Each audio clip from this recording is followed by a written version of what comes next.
I was rearranging the cutlery on the kitchen table for the third time when I finally heard the familiar sound of a car pulling into the driveway. Daryl always drove carefully, never accelerating sharply or slamming doors.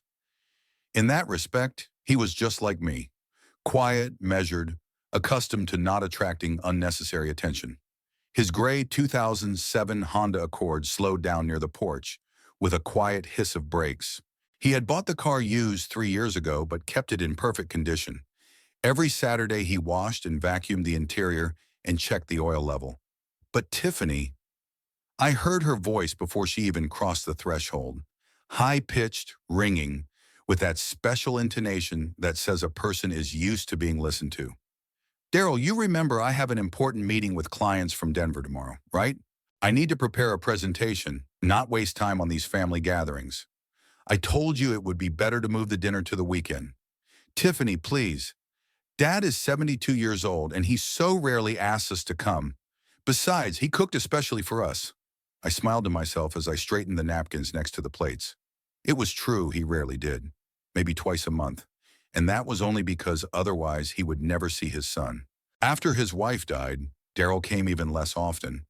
Apparently, Tiffany thought that widowers needed less family interaction than married couples.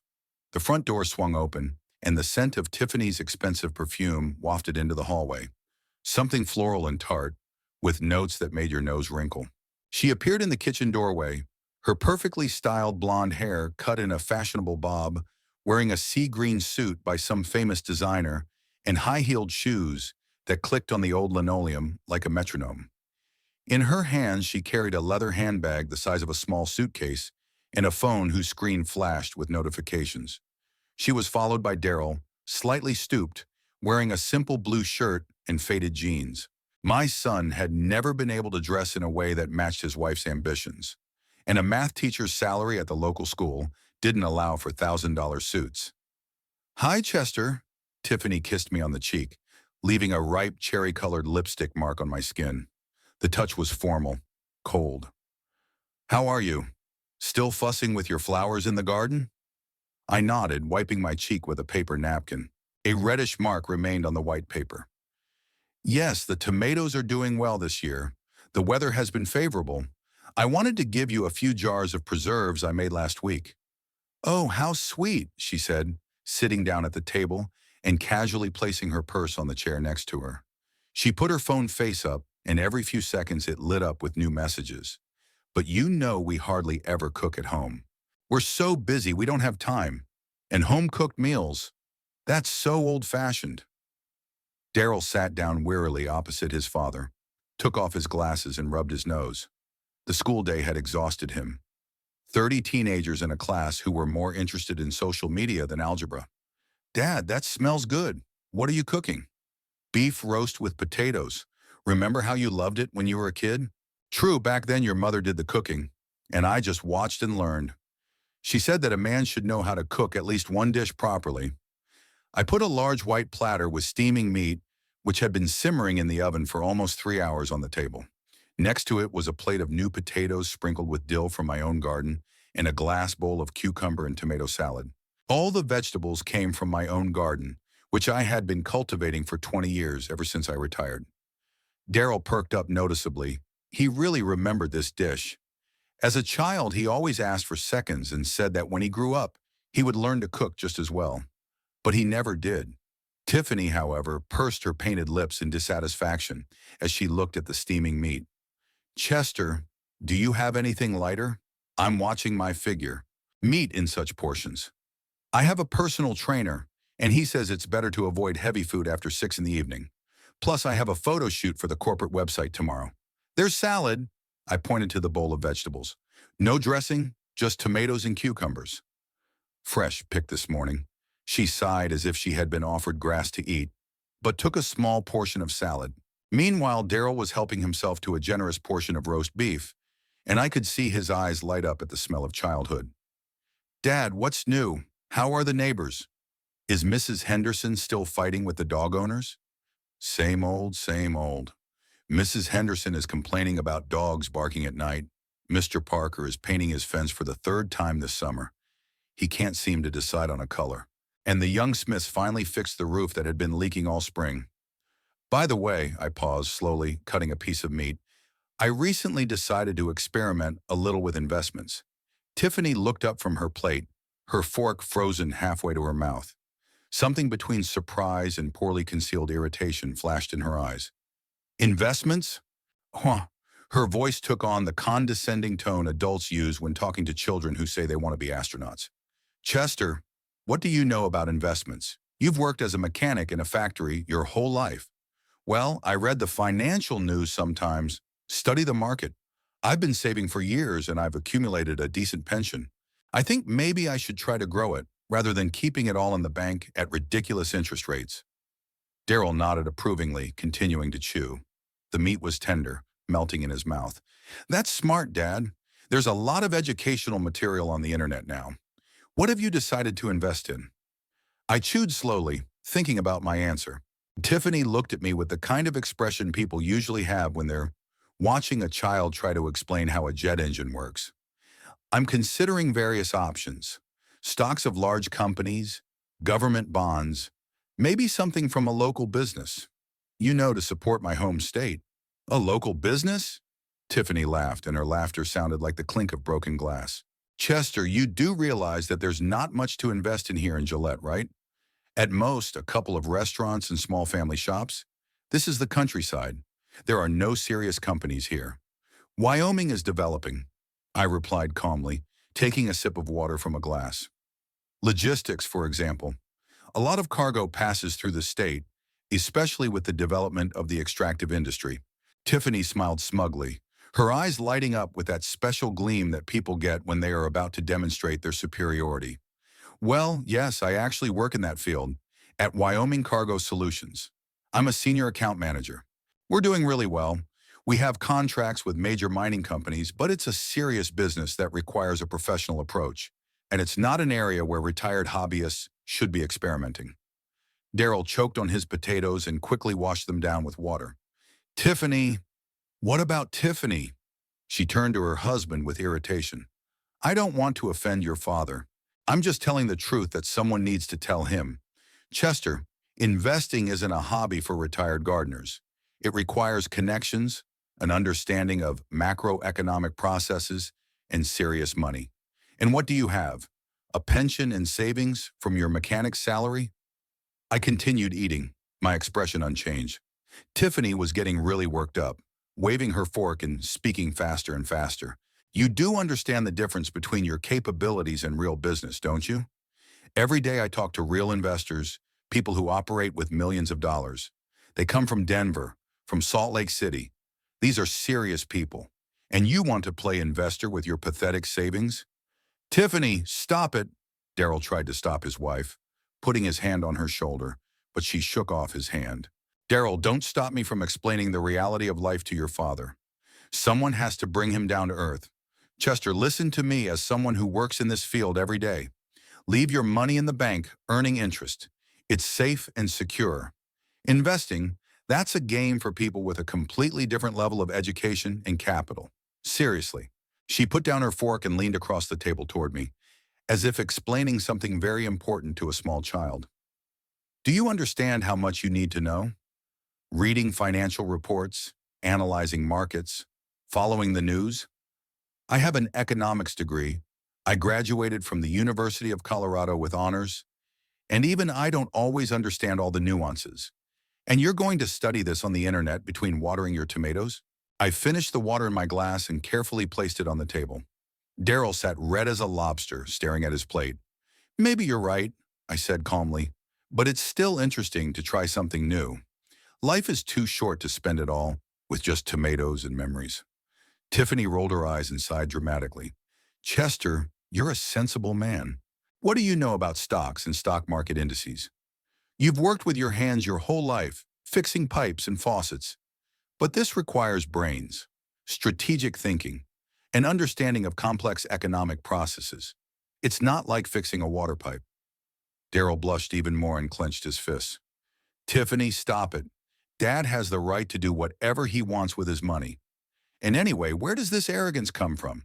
Of course he does, she waved her hand as if shooing away an annoying fly. But I'm just trying to protect him from making stupid mistakes that could cost him his last savings. Chester, how much could you possibly have saved? 10,000? 20? Even if it's 50, that's a drop in the bucket for serious investments. With that kind of money, you can only buy a couple of shares in some company and then watch them go up $1 and then down 2. She laughed at her own wit. You know what? If you really want to try your hand at investing, buy a lottery ticket. You'll have about the same chance of success, but you'll find out the result faster. I got up from the table and started clearing the plates. My movements were measured and calm. Tiffany continued talking, but I stopped listening to her. Instead, I thought about how good she was at talking to people, how confident she was in explaining to others their place in life. That was probably why she was valued at Wyoming Cargo Solutions. Tiffany leaned back in her chair, crossed her arms over her chest, and looked at me with the expression of someone who had just explained an obvious truth to a stubborn child. Her phone flashed with another notification, and she glanced at the screen mechanically, not even trying to hide the fact that she was much less interested in our conversation than in her work correspondence. Chester, I understand that when people retire, they start looking for new hobbies, she continued in the tone of a patient psychologist working with a difficult patient. But let's be realistic.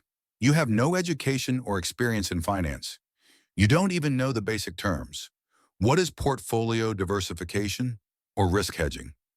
I remained silent, continuing to collect the dishes. Daryl coughed nervously and tried to change the subject. Maybe we should talk about something else. Dad, how are things with the neighbors? Is Mr. Parker still undecided about the color of his fence? But Tiffany was determined to continue her lecture. She had clearly gotten into her stride, and there was no stopping her now. This often happened to her.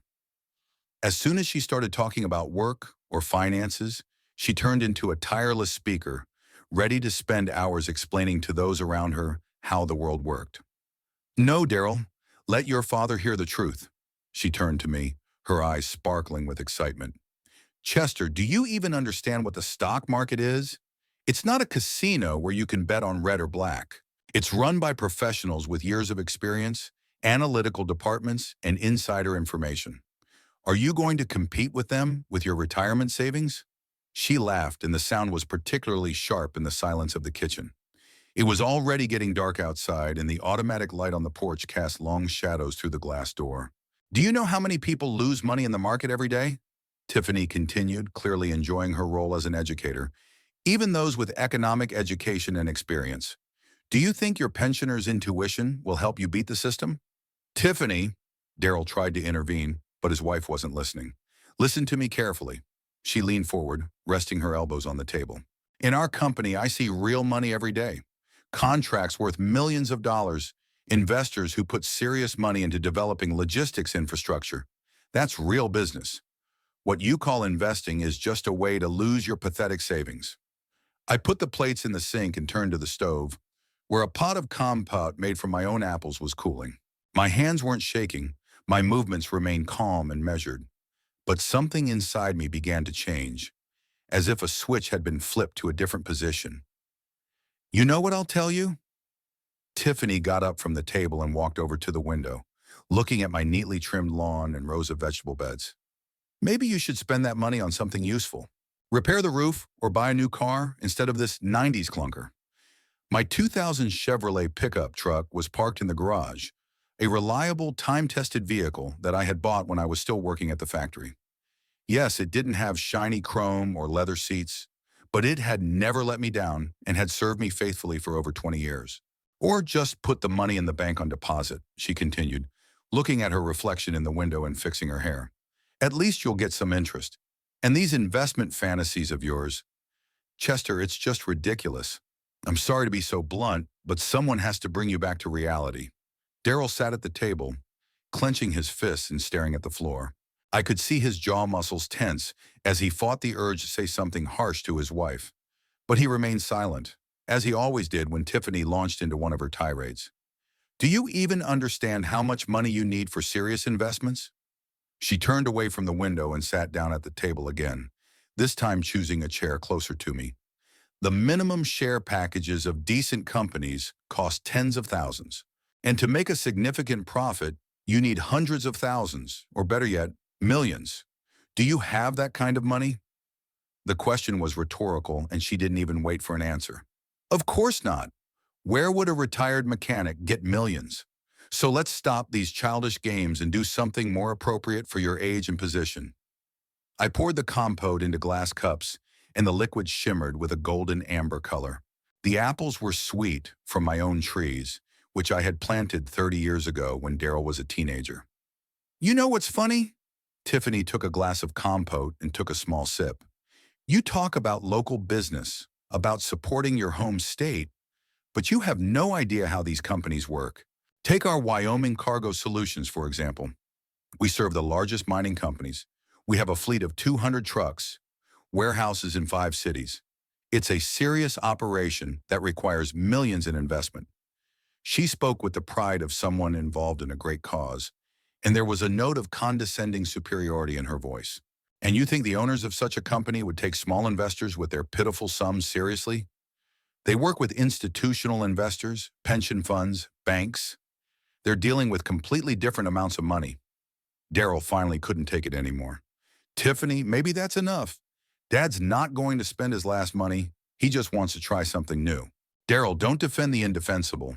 She waved her hand as if shooing away an annoying fly. Your father is living in a fantasy world. He thinks he can become an investor at 72. It's like he's decided to become a professional athlete or a rock musician. I sat down at the table across from them, holding my glass of compote. The liquid was warm, sweet, with a slight hint of cinnamon, which I had added while cooking. Listen, Chester. Tiffany leaned toward me across the table, her voice softening, almost motherly. I don't want to hurt your feelings. I just don't like it when people deceive themselves. Every person has their place in life, their opportunities. You were a good mechanic. Now you're a good gardener. But an investor? Seriously? She laughed, and that laugh was full of sincere bewilderment. Where do you invest your pennies? Don't make me laugh. She was almost choking with laughter. What are you going to buy with your retirement savings? A dozen shares of some company?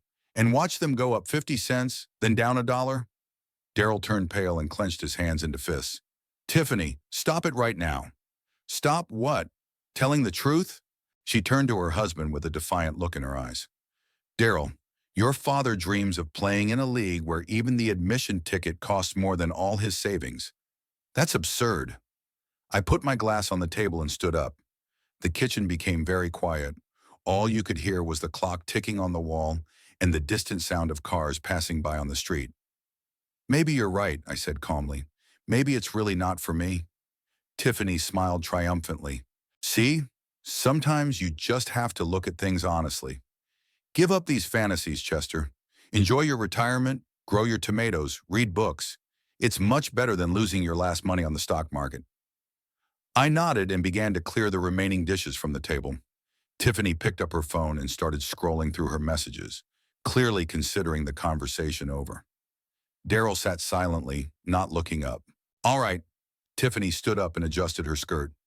We have to go. I still have to prepare a presentation for tomorrow. Thanks for dinner, Chester. And remember what I told you. She kissed me on the cheek again, leaving another lipstick mark, picked up her purse and headed for the door. Daryl slowly got up from the table. Dad, I'm sorry for... He faltered, not knowing how to describe his wife's behavior. It's okay, son. I put my hand on his shoulder. Go ahead and drive safely. When the door closed behind them and the sound of the car faded into the evening silence, I was left alone in the kitchen. I washed the dishes, cleared away the leftovers, and wiped the table. And I thought about how some decisions take years to mature, while others are made in a second. Tonight, I made such a decision. The kitchen was plunged into the familiar silence that always followed after the guests left. I stood at the sink, slowly washing the plates under the stream of warm water, and listened to the ticking of the wall clock, a gift from my wife on our 25th anniversary. The hands showed 9:30 in the evening. Outside the window, the summer twilight was thickening, and crickets were beginning to chirp in the garden. Tiffany's words still rang in my ears, especially her laughter and that phrase, "Where do you invest your pennies? Don't make me laugh."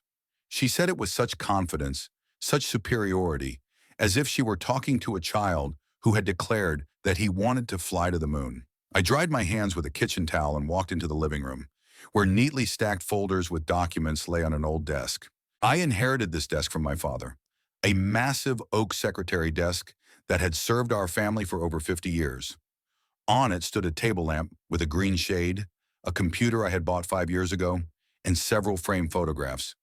My wedding with my late wife, Daryl's graduation from school, our fishing trip together on Jackson Lake. I turned on the lamp and took a thick folder labeled Investments from the bottom drawer. The papers inside were neatly arranged by date and category: brokerage reports, printouts of financial news, graphs, and tables covered with my small handwriting. Some of the documents were yellowed with age. The oldest ones dated back to 2000, when I had just retired and first started thinking about what to do with the money I had accumulated over 30 years of work. Back then, 25 years ago, I really didn't understand anything about investing. I came to the bank like a typical retiree who wants to put money in an interest-bearing account and forget about it. But the consultant, a young woman named Samantha, suggested that I consider more interesting options. She gave me several brochures about mutual funds, bonds, and stocks. I took them home and started reading. At first, I didn't understand anything. The terms seemed to be written in a foreign language, and the graphs looked like Chinese characters. But I was stubborn, a trait I inherited from my grandfather, a farmer who believed that anything could be mastered with enough effort. I bought several books on investing, subscribed to a financial magazine, and began to study. My wife laughed at my new hobby. "Chester has turned into a stock market analyst," she told her friends, but without malice, rather with tenderness. She understood that I needed something to do after retirement, and investing seemed to her like a harmless hobby, like collecting stamps or growing roses. My first investments were timid and uncertain: $1,000 in government bonds, $500 in a mutual fund of large companies. I followed the quotes in the newspaper, wrote down the numbers in a notebook, and tried to understand the patterns. Sometimes I made $50, sometimes I lost 25. The amounts were ridiculous by today's standards, but for me at the time, every dollar mattered. Gradually, I began to understand. I studied the financial statements of dozens of companies and learned to read balance sheets and income statements. I understood the difference between value and growth investing, between growth stocks and dividend stocks. I began to notice patterns that others did not see. For example, in 2003, I noticed a small company that manufactured equipment for shale gas extraction. Everyone said it was a dead-end technology, too expensive and complicated. But I read several scientific articles, studied geological reports, and talked to engineers at a local factory. And I realized that in 10 to 15 years, this technology would change the entire energy industry. I bought $5,000 worth of shares in the company, almost half of my savings at the time. My wife was worried, and Daryl tapped his finger on his temple. 10 years later, those shares were worth $200,000. I opened the folder and took out a printout of the latest portfolio report. The numbers were impressive even to me, someone who was used to them. 25 years of patient market research, cautious investing, and reinvesting profits had paid off. What started as a retiree's hobby with $1,000 had turned into serious capital. But the most interesting part began 6 months ago, when I accidentally learned that Wyoming Cargo Solutions was looking for a strategic investor. The company was growing rapidly, but the owners, the Harrison brothers, lacked the working capital to expand. They wanted to open a new logistics center in Casper, buy additional trucks, and upgrade their warehouse equipment. I studied the company's financial statements, talked to several drivers who worked for them, and analyzed the logistics services market in Wyoming. Wyoming Cargo Solutions turned out to be a surprisingly profitable and well-managed company. The Harrison brothers were honest businessmen who paid their taxes, treated their employees well, and had a solid reputation among their customers. The only problem was that they needed a lot of money, not the kind of money that local investors usually deal with, but serious capital. According to my calculations, it would take about $2.5 million to gain complete control of the company. I had that money. More precisely, it was spread across dozens of different investments: stocks in technology companies, bonds, shares in investment funds, deposits in various banks. But if I put it all together and sold some of the positions that had grown particularly well, I could raise the necessary amount. I picked up the phone and dialed my broker's number. Richard Stevens worked for a large investment company in Denver and had been serving me for over 10 years. At first, he treated me like a typical provincial retiree with modest savings, but gradually his attitude changed, especially after I gave him advice several times that brought profits to him and his other clients. Chester, Richard's voice sounded cheerful, despite the late hour. How are you? I haven't heard from you in a while. Hi, Richard. Everything's fine. I wanted to know how the deal we talked about last week is going. The Wyoming cargo deal? It's going great. The Harrison brothers have finally agreed to our terms. The documents are almost ready, just a few minor legal details left. We'll be able to finalize everything next week. I leaned back in my chair and looked at the photo of my wife smiling at me from my desk. I wonder what she would say if she knew that her retired husband was about to buy an entire company. Is the amount still the same? $2,400,000 for a controlling stake, plus loan obligations, another $300,000 or so. All in all, as agreed. Chester, are you sure about this decision? It's quite a large sum, even for you. I smiled. Richard was a good broker, but sometimes he forgot that he was not dealing with an ordinary client. Over the years of working with me, he had grown accustomed to my making well-considered decisions and rarely being wrong in my assessment of investment opportunities. I'm sure. The company is profitable, the market is growing, and the management is competent. Besides, I know this industry better than it might seem. Okay, then we'll meet with the lawyers on Monday and finalize the deal. Congratulations, Chester. You'll soon be the owner of a logistics company. After talking to Richard, I sat at my desk for a long time, leafing through documents and thinking about tomorrow. It was completely dark outside. The street lights had come on, and in their light I could see my neat garden, neat vegetable beds, trimmed bushes, young fruit trees. Tomorrow evening, when the local news reports the change of ownership of Wyoming Cargo Solutions, many people will be surprised. Company employees, customers, competitors, everyone will wonder who this mysterious investor Chester Blacklock is, who appeared out of nowhere and paid almost $3 million for a local logistics company. But no one will be more surprised than Tiffany, the same Tiffany who, just a few hours ago, laughed at my pennies in the bank investments and advised me to put my money in the bank to earn interest. I imagined her face when she heard the news. First bewilderment, then shock, then an attempt to understand what this meant for her personally. After all, the new owner of the company would become her immediate boss. And that owner was the very same failed retiree she had so merrily mocked. I turned off the desk lamp and got up from the table. Tomorrow would be an interesting day. Very interesting. I spent the whole next day doing my usual chores, watering the tomato and cucumber beds, tying the overgrown bean bushes to wooden stakes, weeding the asters near the porch. The sun was shining brightly but not hotly, one of those perfect Wyoming summer mornings when the air is so clear that it seems as if the mountains are several miles closer. Around 11 in the morning, Richard called to confirm that all the documents were ready and the deal would be officially registered by the end of the business day. His voice sounded satisfied. A big deal meant a good commission, and that was important to a Denver broker. Chester, the press release will go out tonight, he said. The local media has already been briefed. Tomorrow morning, all the newspapers will be writing about it. I thanked him and continued working in the garden, but my thoughts kept returning to the evening. Daryl usually called on Tuesdays. It was a habit he had started when he first got married and moved into his own apartment. Today he called at exactly 6:30, punctual as always. Hi, Dad. How are you? How are you feeling after yesterday? There was a guilty tone in his voice.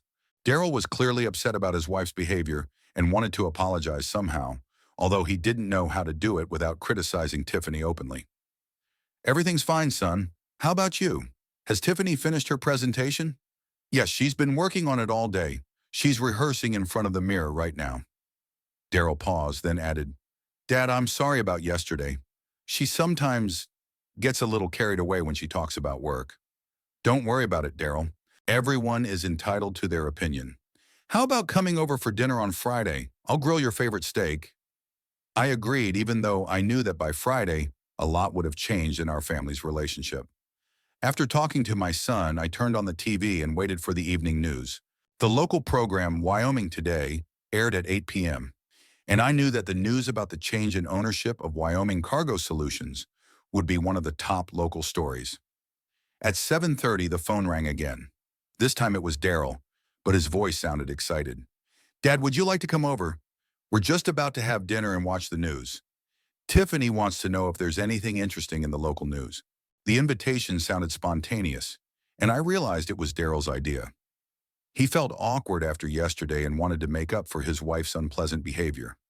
Or maybe it was Tiffany's attempt to show that she didn't hold a grudge against the stupid old man and was ready to talk to him as if nothing had happened. "Okay," I said. "I'll be there in half an hour." Daryl and Tiffany's house was located in a new neighborhood in Gillette, where several blocks of single-story cottages for the middle class had been built over the past 10 years.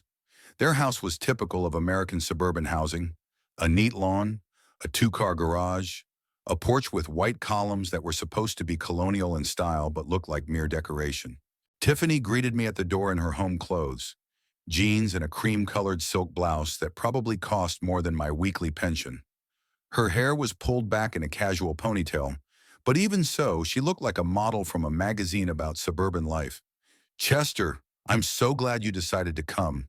She hugged me around the shoulders and kissed me on the cheek, as if yesterday's conversation had never happened. "We just ordered pizza. I hope you don't mind." The living room was furnished in a modern style: a large gray corner sofa, a glass coffee table, a flat-screen TV on the wall, several abstract paintings in metal frames. Everything looked expensive and a little cold, like a page from a furniture catalog. Daryl was sitting on the sofa with a tablet in his hands, looking through his students' school assignments. When he saw me, he put down the tablet and smiled with relief. Apparently, he was glad that I hadn't declined the invitation. "Hi, Dad. How did you get here? Sit down. The news is about to start." Tiffany sat down next to her husband, tucked her legs under her, and picked up a glass of white wine. On the coffee table were plates with leftover salad and a basket of bread. The atmosphere was relaxed and homely, a typical evening for a young middle-class family. "By the way, Chester," Tiffany said, taking a bite of seafood pizza, "I thought about our conversation yesterday. Maybe I was too harsh. You know, every day I see people losing money because of bad investments. I didn't want you to repeat their mistakes." She spoke in the tone of someone who generously forgives others' mistakes, and I realized that Daryl had asked her to be gentler with me. Family harmony was more important than principles. "It's okay," I replied. "You're right that we need to be careful with money." The Wyoming Today program logo appeared on the TV screen, and the host, an elegant middle-aged woman named Patricia Miller, began reading the day's top stories. First came the usual reports: road work on the highway, plans to expand the school district, the results of local sporting events. "In business news today," Patricia Miller continued, looking straight into the camera, "there has been a major deal in our state's logistics services market. Wyoming Cargo Solutions, one of the region's leading transportation service providers, has changed ownership." Tiffany stopped chewing and looked intently at the screen. Her face suddenly became serious. She realized that they were talking about her workplace. "What?" She put her glass down on the table and leaned forward. "What are they talking about?" "According to official sources," the anchor continued, "brothers James and Robert Harrison, who founded the company 12 years ago, have sold a controlling stake to a private investor. The amount of the deal has not been disclosed, but according to unofficial sources, it is several $1,000,000. Daryl put down his slice of pizza and also stared at the TV. He understood that for Tiffany, the news of the change in company management could mean serious changes at work. "The new owner of Wyoming Cargo Solutions is local investor Chester Blaylock," said the news anchor, and the living room fell completely silent. Tiffany froze with her mouth open, staring at the screen. Her face slowly paled, and her eyes grew wider and wider. Daryl turned to me with a look of complete bewilderment. "Mr. Blaylock, a 72-year-old resident of Gillette," Patricia Miller continued in an unruffled professional tone, "has many years of investment experience and plans to expand the company's operations in the region. According to representatives of the law firm handling the transaction, the new owner intends to retain all key employees and develop the business within the framework of the existing strategy." The glass fell from Tiffany's hands and shattered on the glass table, spilling white wine across the surface. But she didn't notice. She continued to watch the TV, as if she couldn't believe what she had heard. That's, that can't be true, she whispered, finally looking away from the screen and turning to me. Chester, this is some kind of mistake, right? Some other Chester Blacklock. I calmly finished my glass of water and set it down on the table. No, Tiffany, no mistake. Daryl sat with his mouth open, his gaze shifting between the TV and me, as if trying to figure out if he was going crazy. Dad, you bought Tiffany's company. I bought Wyoming Cargo Solutions, I corrected him, where Tiffany works, among other employees. Tiffany jumped up from the sofa, and the shards of the broken glass crunched under her feet. That's impossible, her voice broke on a high note. You don't have that kind of money. You're retired, a retired mechanic. Retired, yes, I agreed, but with some savings. What savings? She was almost shouting now. Yesterday you talked about some small investments, about pennies. You talked about pennies, I corrected her gently. I just mentioned investments. Meanwhile, the screen continued to show the story about the deal. The camera showed the Wyoming Cargo Solutions office building, a fleet of trucks with the company logo, and brief interviews with the Harrison brothers, who expressed confidence that the new owner would be able to take the business to the next level. Mr. Blacklock declined to be interviewed for our program, the host said, but he promised to meet with the company's staff in the coming days to discuss development plans. Tiffany sank back onto the sofa, but sat on the very edge, her hands clenched into fists. Her face was white as chalk, and her breathing was rapid and uneven. How much? She whispered. How much did you pay? Enough to get a controlling stake.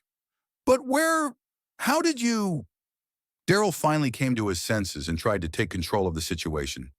Dad, is this true? Did you really buy an entire company? Yes, Daryl. It's a good company with growth potential. I've been studying its financials for several months.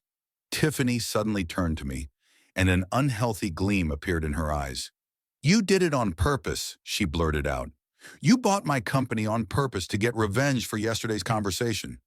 No, Tiffany. I started negotiations to buy it 6 months ago, long before our dinner yesterday. It was true and it sounded convincing. Tiffany realized that her accusation made no sense, but that only increased her panic. But you didn't say anything yesterday. You just sat there and listened to me talk about your investments. Why didn't you stop me? I shrugged. You were so absorbed in explaining that I don't understand investments? I didn't want to interrupt. Daryl stood up and began pacing nervously around the room, raking the shards of the broken glass into his palm. Dad, why didn't you tell anyone? I'm your son. You could have told me about my wealth? I smiled. Why? You live your life. You have a job you like. Money would have ruined our relationship. How much? Tiffany asked again, her voice now hoarse. How much money do you have? Enough, I replied. More than a person my age needs. Tiffany covered her face with her hands and began rocking back and forth, making quiet moaning sounds.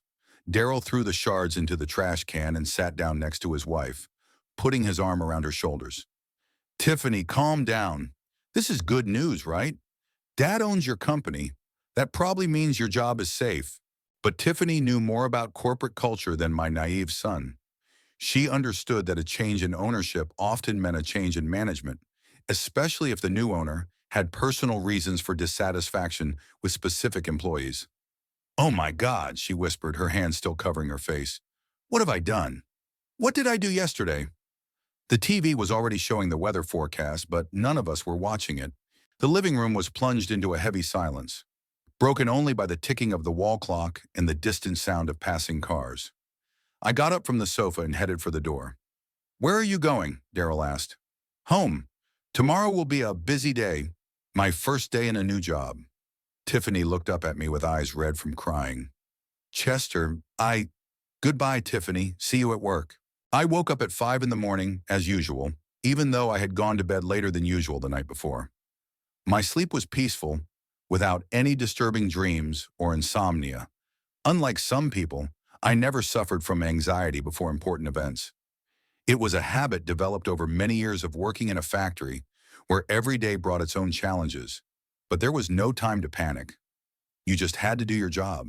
I drank my coffee in the kitchen, standing by the window and looking at my garden in the morning light. Dew glistened on the tomato leaves, and the crickets were still chirping after their nighttime concert. It was a normal morning on a normal day, except for the fact that today, for the first time in my life, I would be going to work as the owner of a company. The phone started ringing before 7 in the morning. The first call was from Richard in Denver. He wanted to make sure I had seen the news and was ready for tomorrow's meeting with company management. Then journalists from the local newspaper called, wanting an interview with the mysterious investor. I politely declined, saying I wasn't ready to make any public statements yet. And at 7:30, Daryl called.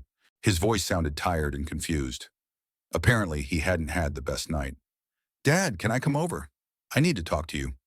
"Of course, son. I'll be home." He arrived 20 minutes later, alone, without Tiffany. He looked unkempt, wrinkled clothes, a sleep-deprived face, tousled hair. He sat down at the kitchen table, declined the coffee I offered him, and remained silent for a long time, clearly not knowing how to start the conversation. "Dad," he finally said, "please explain to me what's going on. I couldn't understand it all night. Where did you get all that money? Why didn't you ever say anything? And what will happen to Tiffany now?" I sat down across from my son and looked at him intently. Daryl was a good man, honest, kind, but naive. He lived in a world where people said what they meant and did what they promised. The concept of keeping silent about serious matters for many years was incomprehensible to him. "Daryl, I started investing 25 years ago when I retired. At first, it was just a hobby, a way to pass the time. But gradually, it turned out that money started to make money. But why did you keep quiet?" My son's voice sounded hurt. "I'm your son. We could, I don't know, I could help you. We could do things together." "Help with what?" I asked gently. "You have a job you like. You have a wife. You have plans for the future. Why complicate your life with the knowledge that your father has money?" Daryl rubbed his face with his hands. "What now? Tiffany cried until morning yesterday. She's afraid you'll fire her. She says she behaved terribly, and now she'll pay for it. What do you think, Daryl? Should she pay for it?" My son looked up at me, and I saw confusion in his eyes. He loved his wife, but he understood that her behavior was inappropriate. And now he was torn between wanting to protect Tiffany and understanding that she had created this situation herself. She, she sometimes says too much, especially when it comes to work. But she's not a bad person, Dad. She's just ambitious. I know she's not a bad person, but there's a difference between ambition and arrogance. After Daryl left, I went about my usual morning routine, watered the plants, checked the mail, read the financial news online. Around 11 in the morning, an unfamiliar car pulled up to the house, a silver sedan that stopped right at the gate. Tiffany got out. She looked completely different from usual. No expensive suit, no high heels, just plain jeans, a white t-shirt, and sneakers. Her hair was casually pulled back in a ponytail, and her face looked tired and tense. She wasn't wearing any makeup, which made her look younger and more vulnerable. I went out onto the porch as she approached the house. She stopped at the bottom step and looked up at me, like a schoolgirl who had come to apologize to a strict principal. "Chester, can I talk to you?" "Sure, come on in." But she shook her head. "Can we talk here on the porch?" I won't be long."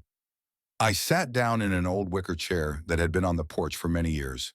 Tiffany remained standing, shifting nervously from foot to foot. "Chester, I want to apologize for yesterday, for the way I spoke to you, for all those words about investments and your opportunities." She spoke quickly, as if she had rehearsed a speech on her way here. "I was wrong. I shouldn't have talked to you like that. I shouldn't have laughed at your plans." I remained silent, and that silence encouraged her to continue. "I know you have every right to fire me. I'm sure anyone else in your position would have done so. But I'm asking you, give me a chance." "A chance to do what?" "To show that I'm a good worker, that I can be useful to the company, that last night was a misunderstanding." Tiffany finally sat down on the porch railing, but she sat on the very edge, ready to get up and run away at any moment. "Chester, can I ask you something? How much money do you have? Not to, out of curiosity. I just don't understand the scale. You bought a company for several $1,000,000. Is that all your money, or do you have more? Why do you need to know? I'm trying to understand who I'm dealing with. Yesterday, I thought you were a retiree with a small nest egg. Today, it turns out you're, what? A multimillionaire? A hidden oligarch? I smiled. Nothing hidden. Just a man who has learned to invest patiently and not spend more than is necessary for a comfortable life. Tiffany paused, digesting what she had heard. Why did you choose our company? There are many other investment options out there. Wyoming Cargo Solutions is a profitable company with good prospects, honest management, loyal employees, a growing market, a good investment. And the fact that I worked there didn't matter? No.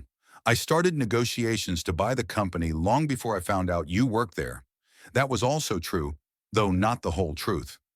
When I found out that Tiffany worked at Wyoming Cargo, it added a certain spice to the upcoming deal, but it didn't influence my decision. Chester, she paused, then asked quietly, are you going to fire me? That depends on you. On me? How so? It depends on how you work. It depends on whether you can treat me as your employer and not as a stupid retiree. Tiffany blushed. I'll never say that again. Never. We'll see. She stepped away from the railing and took a step toward me. Chester, can I ask you one more question? Did Daryl know? About your money, your investments? No, he didn't. Why? He's your son. I got up from my chair and walked over to the porch railing, looking out at my garden. The morning sun was already high in the sky, and the shadows from the trees were getting shorter. Tiffany, when a person comes into a lot of money, it changes their relationships with those around them. People start to behave differently.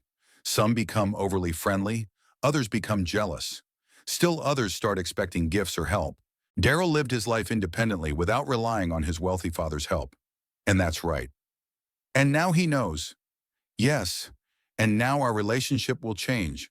Not necessarily for the worse, but it will change. Tiffany paused, thinking about what she had heard. What about me? I mean, at work. You'll work, do your job, get paid, everything as usual. But you're my boss now. Won't that be weird? It will be as weird as you make it. She nodded and headed for her car, but stopped at the gate and turned around. Chester, are you mad at me? About yesterday? I thought about her question. Anger wasn't the word that described my feelings. Disappointment, perhaps. Surprise at how easily people reveal their true nature. No, Tiffany, I'm not angry. You just showed me who you really are. And that's useful information for an employer. She stood there for a few more seconds, trying to figure out if that was good or bad. And then she left silently. After she left, I sat on the porch for a long time, thinking about how quickly life can change. Just 2 days ago, I was a lonely retiree who grew tomatoes and occasionally saw his son. Today, I am the owner of a company that employs 12 people, and their salaries, their plans, and their futures depend on my decisions. Power is a strange thing. It doesn't make a person happier or wiser. It simply gives them the opportunity to make decisions that affect the lives of others. And the main thing is not to abuse this opportunity. Although sometimes a little lesson doesn't hurt, especially for those who think too highly of themselves. Tiffany parked her car in her usual spot near the Wyoming Cargo Solutions office building at exactly 8 o'clock in the morning, as she had done every working day for the past 4 years. But today was different. She sat behind the wheel for a few more minutes after turning off the engine, looking at the familiar 2-story red brick building and trying to collect her thoughts. The company's office was located in the business district of Gillette, next to several banks and insurance agencies. It was a modern building, constructed in the late 90s, with large windows and a small parking lot for employees. The first floor housed the administrative offices, reception area, and conference room. The second floor was occupied by the warehouse and dispatch center, from where all shipments were coordinated. Tiffany took a deep breath and got out of the car.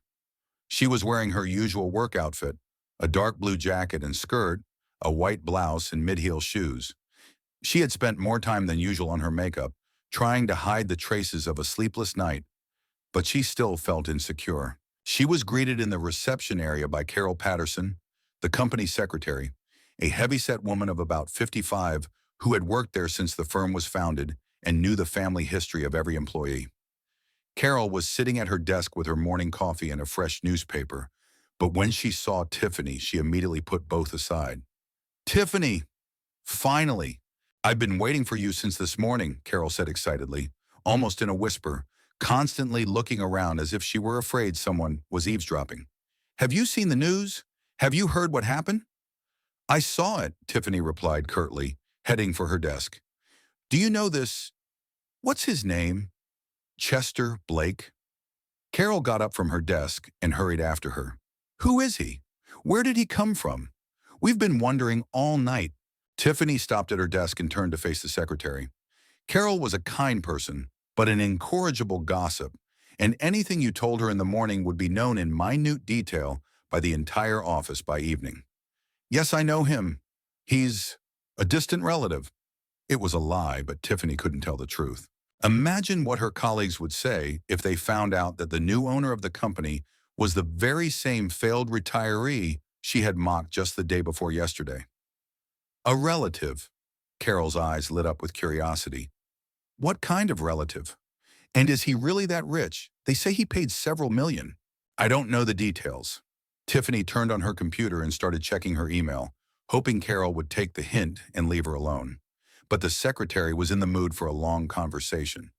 Do you know what he's going to do with the company? Will there be layoffs? The Harrison brothers gathered all the management yesterday and said that everything would remain as before. But the new owner may think differently.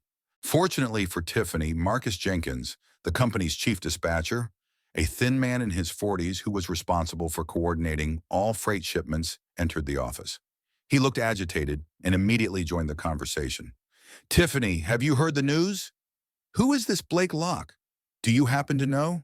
I've heard of him, but I know almost nothing, she repeated. I spent all evening yesterday Googling him, said Marcus, pulling his chair up to Tiffany's desk. There's no information about him on the internet. It's as if he appeared out of nowhere. He's not in any business rankings or articles about wealthy people in Wyoming. Maybe he's from another state, Carol suggested. No, the news said he's a local, a 72-year-old resident of Gillette. But who is he? What did he do? Where did he get his money? Tiffany listened to their conversation and felt panic rising inside her. Her colleagues were trying to gather information about the new owner, and sooner or later, someone would make the connection between Chester Blaylock and Daryl's family. And then it wouldn't be long before the whole truth about her relationship with her new boss came out. Maybe we shouldn't be investigating him so thoroughly, she said cautiously. After all, if he bought the company, it means he plans to develop it, not destroy it. Marcus looked at her in surprise. Tiffany, don't you understand? A change of ownership is always a risk. The new owner may decide he needs different people, a different strategy. He may fire half the staff or even sell the company to someone else. Yes, Carol agreed. Remember what happened to Rocky Mountain Logistics 2 years ago? The new owners fired all the old staff and brought in their own people from Colorado. At that moment, Lorraine Thompson, the company's chief accountant, entered the office. She was a strict woman of about 45 who always kept herself aloof from office gossip. But today, even she looked concerned. Good morning, everyone, she said, hanging her coat on a hook. I suppose you're all discussing yesterday's news? Of course, exclaimed Carol. Lorraine, do you happen to know anything about this Blake? Maybe you've seen him at the bank or somewhere else? Lorraine shook her head. I've never heard that name before, but I did a little research this morning. The deal was done through Denver Investment Group, which is a serious brokerage firm. That means our new owner is either very wealthy or has access to serious financing. What does that mean for us? Marcus asked. Nothing yet, but usually large investors don't buy companies just to leave everything as it is. They want to increase profitability and improve efficiency, and that often means personnel changes. Tiffany felt her palms sweating. She tried to focus on her work, reading emails and answering customer calls, but her thoughts kept returning to her conversation with Chester on the porch of his house. It will depend on you, he had said. What did he mean? What test would she have to pass? Around 10 in the morning, her work phone rang. The display showed an internal number. It was someone from the Harrison brothers' office. Tiffany, this is James Harrison. Can you come to my office? Tiffany's heart skipped a beat. James Harrison was the eldest of the founding brothers and the company's CEO. Officially, he remained in his position, but now he reported to the new owner. Of course, Mr. Harrison, right away. She got up from her desk, noticing her colleagues watching her with wary glances. James Harrison's office was at the end of the corridor, a spacious room with a large window overlooking the truck parking lot. James was sitting at a massive oak desk, sorting through some documents. He was about 50 years old, tall and thin, with graying hair and the tired look of someone who spends too much time at work. When he saw Tiffany, he looked up and gestured to a chair across from his desk. "Sit down, Tiffany. We need to talk." She sat down, folding her hands in her lap and trying to look calm. "I think you know why I called you in," James began. "Yesterday, there were some major changes in the structure of our company. We have a new owner, and that means new rules of the game." Tiffany nodded, not trusting her voice. "Mr. Blacklock will be meeting with key employees tomorrow morning. You are among them.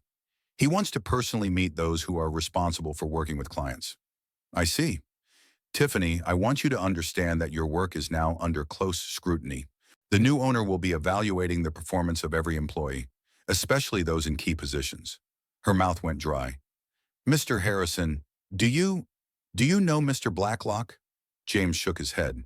"We only met when we signed the papers. He's a very reserved man, not very talkative. He said he wants to study the company from the inside before making any decisions." "What kind of decisions can he make?" "Any. He's the owner now. He can change the structure, replace staff, review the development strategy. Everything is in his hands." James got up from the table and walked over to the window. "Tiffany, you're doing a good job. You have excellent results with clients. But now it's important not only to work well, but also to make the right impression on the new owner. Do you understand what I mean?" She nodded, though inside she was trembling with fear. If James Harrison knew what impression she had already made on Chester Blaylock, he wouldn't be so optimistic. "The meeting is tomorrow at 9 a.m. Be ready to talk about your projects and your work with clients. And Tiffany, try to look confident. New owners don't like insecure employees." The rest of the day passed in a blur.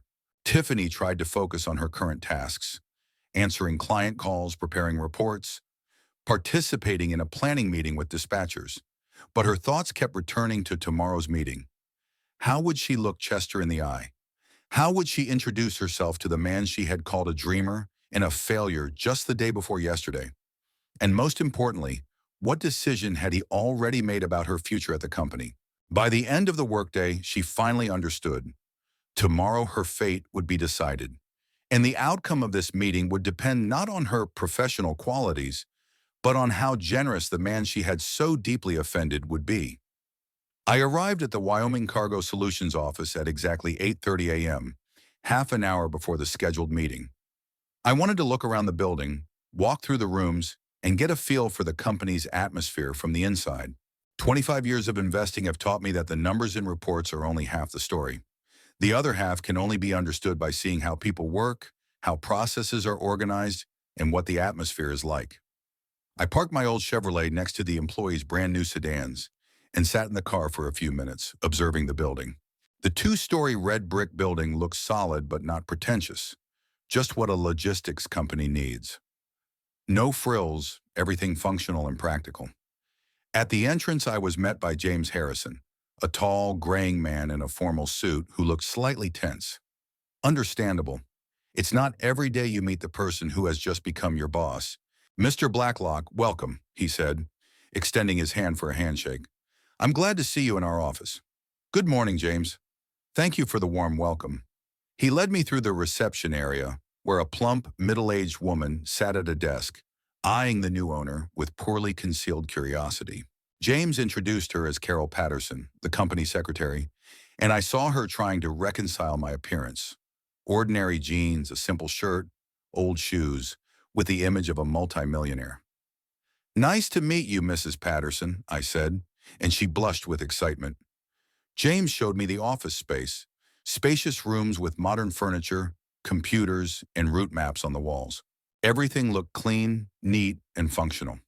When I entered, the employees jumped up from their desks and nodded politely, but I could see the wariness in their eyes. A new owner is always a source of anxiety for the workforce. The second floor housed the warehouse and dispatch room, a large room with several monitors showing the location of trucks in real time. This is where Marcus Jenkins, a thin man in his 40s, worked, coordinating all transportation.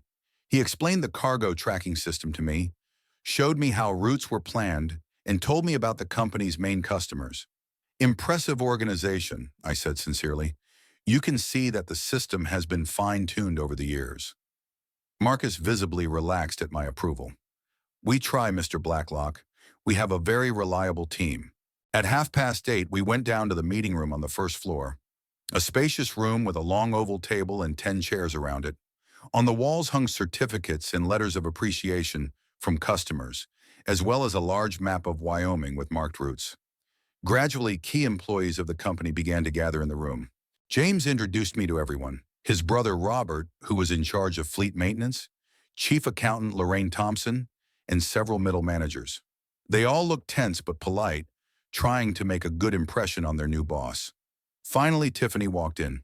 She appeared in the doorway at 9:05, dressed in a strict dark blue suit with neat hair and flawless makeup. She looked professional and confident, but I could see her hands trembling slightly and how tense her back was. Our eyes met for a second, and in her gaze I saw a mixture of fear, hope, and a desperate desire to make a good impression. "Let me introduce Tiffany Blacklock, our senior account manager," James said. I nodded to her as politely and distantly as I had to all the other employees. "Nice to meet you, Mrs. Blacklock." There was a momentary pause in the room. Everyone noticed the identical surnames, but no one dared to ask about the family connection. Tiffany blushed and quickly sat down in an empty chair at the far end of the table. James Harrison stood at the head of the table and began the formal part of the meeting. "Colleagues, today is a special day for our company. We have a new owner, Mr. Chester Blacklock. He would like to meet the team and talk about his plans." I stood up and looked around at the assembled group. Everyone looked at me with intense attention. "Thank you, James. First of all, I want to say that I did not buy this company to destroy everything and start over. Wyoming Cargo Solutions is a successful business with an excellent reputation, and my job is to help it grow further." A wave of relief washed over the employees' faces. "However," I continued, "any business can be improved. I plan to carefully study all processes and areas of activity and evaluate the effectiveness of each department. Based on this analysis, decisions will be made about further development." The tension in the room rose again. Everyone understood that the words "evaluate the effectiveness" could mean layoffs. "I have experience in investment management and business process analysis," I said. "Over the past 25 years, I have studied many companies and understood what makes them successful and what leads to problems." Lorraine Thompson raised her hand. "Mr. Blacklock, what specific changes are you planning? Will there be staff cuts?" "That's a good question. I can't give a specific answer yet because I haven't studied the company enough. But I can say one thing. I value competent and dedicated employees. No one who does their job conscientiously and contributes to the company's success will be laid off." "How do you plan to evaluate our work?" asked Marcus Jenkins. "Based on results, based on how each of you performs your duties, how you interact with colleagues and customers, and how you relate to the company's interests." I paused and looked around the room again, lingering briefly on Tiffany. She sat very straight, her hands folded in her lap, trying not to meet my gaze. "Does anyone else have any questions?" Robert Harrison, the younger of the brothers, raised his hand. "Mr. Blacklock, do you plan to be actively involved in the management of the company, or will you remain simply the owner?" "Good question, Robert. I don't intend to interfere in day-to-day operations. You have a competent team of managers. But strategic decisions, major investments, changes in the company's structure, all of that will go through me." After the official part of the meeting, the employees gradually began to disperse.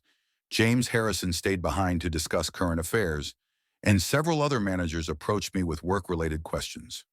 Tiffany sat at the table for a long time, clearly waiting for the moment when we would be alone. Finally, when the last employee left the meeting room, she stood up and approached me. "Chester, can I talk to you?" "I'm Mr. Blacklock here," I said calmly.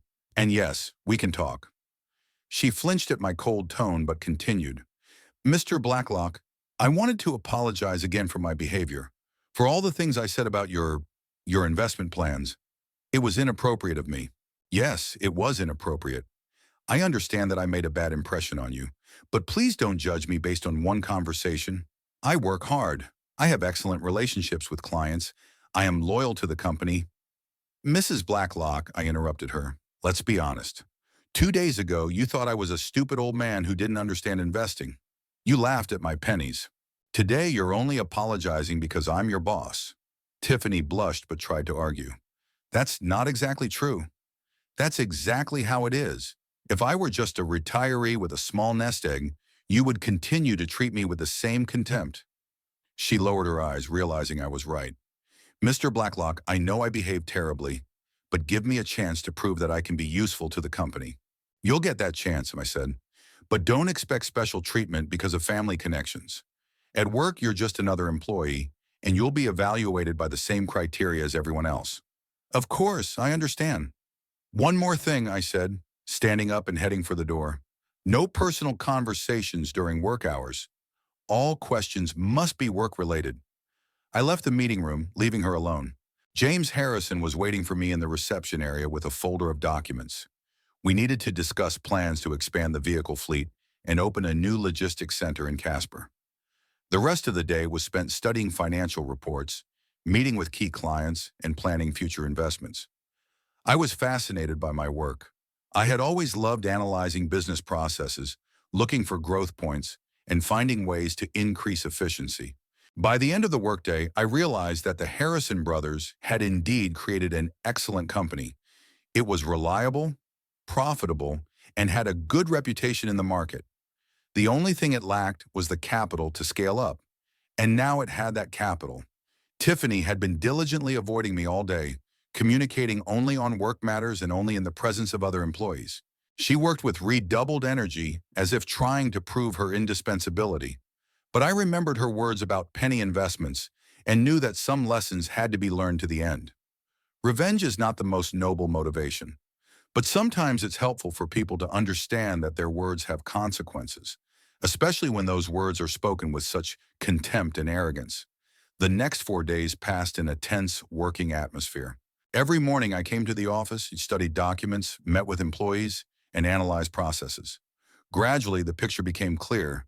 The company was indeed performing well, but there were areas where efficiency could be improved. Tiffany worked like a woman possessed all those days. She arrived at the office before everyone else, left after everyone else, took on additional projects, and called clients in the evenings. She was clearly trying to impress me with her hard work and dedication to the company. When we met in the hallways or at planning meetings, she greeted me politely, calling me Mr. Blacklock, and diligently avoided any hints of our relationship. Colleagues gradually began to notice the identical surnames and started asking questions. Carol Patterson was the first to pluck up the courage to ask Tiffany directly if she was related to the new owner. Tiffany responded evasively, saying that the surname was quite common and the coincidence was accidental. But I could see how nervous she was. I could see her hands shaking when she handed me documents to sign. I could see her flinch every time I entered the room where she worked. The fear of losing her job was eating away at her, and it was obvious to everyone around her. On Wednesday morning, I asked James Harrison to prepare files on all the employees, their job descriptions, performance reviews, salaries, and career prospects. By the end of the day, I had a thick folder on my desk with detailed information about every person in the company. Tiffany Blacklock, 31 years old, has been with the company for 4 years, senior account manager. Salary $58,000 per year plus bonuses. Last year, she brought in contracts totaling $2.4 million for the company. No complaints from customers. Reference from James Harrison. Ambitious, energetic, well-educated, sometimes overconfident, but effective. Objectively speaking, Tiffany was a valuable employee. Her dismissal would cause the company some damage. They would have to find a replacement, train a new person, and risk losing some clients. From a purely business point of view, it was worth keeping her. But there were other considerations. On Thursday morning, I called in Lorraine Thompson, the chief accountant, a strict middle-aged woman with attentive eyes and a habit of speaking only when necessary. These are the kinds of people you need for delicate conversations. Lorraine, I need your advice as an experienced employee of the company. I'm listening, Mr. Blacklock. What do you think of Tiffany Blacklock? As an employee, as a member of the team? Lorraine thought for a moment, choosing her words carefully. Tiffany is a good specialist. She knows her job and works hard. Clients respect her, and she gets excellent results. But, but she sometimes, how can I put it, acts arrogantly toward her colleagues, especially those in lower positions. She thinks she's better than everyone else. I nodded. Lorraine was saying exactly what I expected to hear. How does the team feel about this behavior? It varies. Some tolerate it, others simply avoid interacting with her. But overall, the working atmosphere suffers as a result. I see. Thank you for your honesty. On Friday morning, I made my decision. I asked Lorraine to prepare the paperwork to terminate Tiffany's employment with severance pay in accordance with labor law. The formal reason was downsizing due to company restructuring.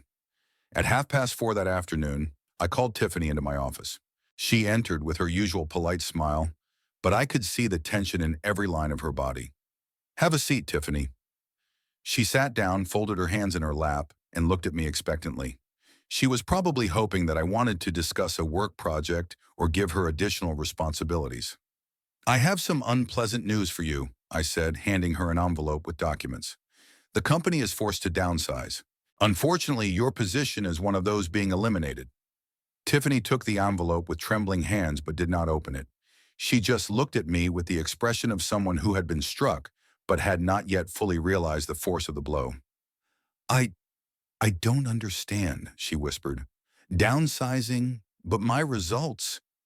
Your results are good. This has nothing to do with the quality of your work. Then why? Her voice broke. Why me? I leaned back in my chair and looked at her intently.